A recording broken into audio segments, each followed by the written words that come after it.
Pemirsa, Ketua Komisi A DPRD Kota Makassar meminta pemerintah kota untuk melakukan upaya penambahan lahan, mengingat saat ini tempat pembuangan akhir TPA Antang sudah over kapasitas. Saat ini TPA Antang mulai mengkhawatirkan pasalnya sampah-sampah yang ada di lokasi tersebut sudah over kapasitas. Bahkan sejumlah kalangan mulai menyuarakan adanya penambahan lahan TPA baru. Ketua Komisi A DPRD Kota Makassar, Supratman, mengatakan saat ini untuk merelokasi TPA Antang sangat berat sekali, mengingat saat ini Makassar sudah kekurangan lahan yang harus dilakukan pemerintah secepatnya, yaitu penambahan lahan.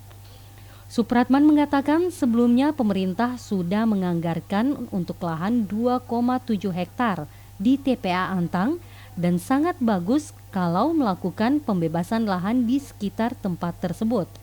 Itu sangat benar kalau kita melakukan pembebasan lahan di situ untuk menambah volume tempat kita di situ, karena memang sangat kecil sekali. Bahkan ada beberapa lahan itu sudah lahan masyarakat yang tertimbun dengan sampah kita.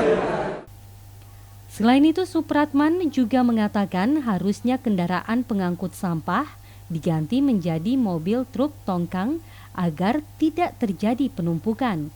Selain itu, Dewan juga meminta pemerintah menyediakan alat pengelola sampah untuk mengurangi debit volume sampah.